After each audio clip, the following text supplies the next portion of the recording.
Alkisah di daerah Mimika, Papua. "Ibu, apakah engkau tidak mau pulang ke desa?" tanya Biwar sang pemuru naga pada ibunya. Sudah lama Biwar dan ibunya tinggal jauh di dalam hutan, jauh dari desa mereka. Dahulu sang ibu hidup damai dengan keluarga dan sanak saudaranya di sebuah kampung di Mimika.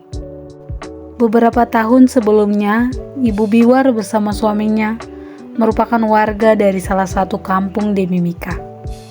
Bersama warga kampung tersebut, ibu dan ayah Biwar hidup aman dan tentram. Mereka menjadikan sagu sebagai makanan pokok mereka hingga akhirnya persediaan sagu mulai menipis. Ibu dan ayah Biwar bersama sejumlah warga pergi untuk mencari lahan baru.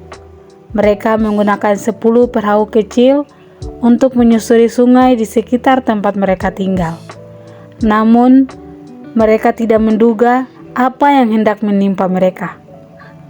Seekor naga raksasa muncul dari dalam air dan mengacak-acak dan membunuh rombongan ibu dan ayah Biwar. Dari serangan naga yang ganas itu, Ibu Biwar berhasil selamat. Kala itu, ia sedang hamil besar. Siapa sangka anak yang ia kandung adalah anak yang mampu mengubah nasib kampungnya. Ibu Biwar masuk ke dalam hutan untuk bersembunyi dari naga itu. Berbekal pengalaman hidup, ia menggunakan apa yang ada di dalam hutan untuk tetap bertahan. Beberapa bulan setelahnya, ia melahirkan seorang anak laki-laki yang ia beri nama Biwar. Ia adalah sosok anak yang tangguh dan cerdas. Sejak kecil hingga dewasa, ibunya selalu melarang Biwar untuk berburu di sungai. Biwar yang sudah menginjak masa remaja, dewasa, akhirnya penasaran, ia pergi ke sungai untuk mencari makanan.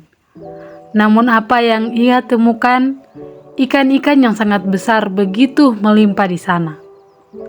Biwar pulang dengan wajah sumringah dan sejumlah ikan besar di tangannya. "Biwar, jangan bilang ikan-ikan ini kamu dapatkan dari sungai," ucap sang ibu melihat Biwar yang pulang dengan ikan-ikan besar. Biwar termangun dan keheranan. Mengapa sungai yang begitu kaya akan sumber pangan justru dilarang? "Jangan kamu pergi ke sana. Di sana ada naga yang besar dan ganas. Ia yang membunuh ayah dan saudaramu," lanjut sang ibu. Mendengar hal itu, Biwar murka. Mengetahui bahwa keluarga dan saudaranya mati di tangan naga, Biwar tidak bisa tinggal diam. Biwar pun membujuk sang ibu untuk mengizinkannya pergi berburu naga. Setelah susah payah membujuk ibunya, akhirnya Biwar diizinkan pergi. Berat hatinya melihat sang anak sudah dibesarkan pergi berburu seekor naga ganas. Benaknya meracau kepada skenario buruk yang akan menimpa anaknya. Biwar dengan gagah berani melaju ke kediaman sang naga. Ia pun meneriaki sang naga agar ia keluar dari persembunyiannya. Berbekal tombak dan panah, ia siap mengadu nasib dengan sang raja sungai. Tak lama setelah itu, muncullah seekor naga raksasa dari danau tempat sungai itu bermuara.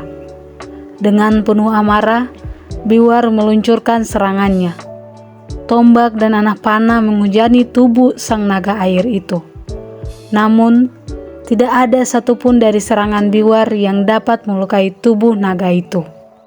"Betul kata ibu, naga ini begitu kuat," ujar Biwar. Sekarang giliran sang naga menyerang Biwar. Ia melesat dengan cepat menyerang bocah itu. Namun, Biwar berhasil menggelak. Ia pun membalas serangan naga itu yang berujung sama. Naga itu tidak terluka. Biwar kehabisan amunisi, namun tidak dengan akalnya. Ia pergi ke arah tebing tinggi di pinggir sungai. Sang naga dengan jemawa mengikuti bocah itu ke tepi tebing. Biwar sudah menyiapkan perangkap untuk sang naga, yakni batu besar di tepi tebing.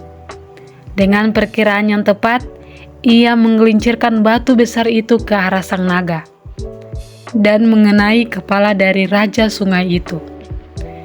Naga yang jemawa tak mampu mengelak dan membiarkan kepalanya menjadi sasaran serangan Biwar. Sang naga terkapar dan hanyut di dalam derasnya aliran sungai.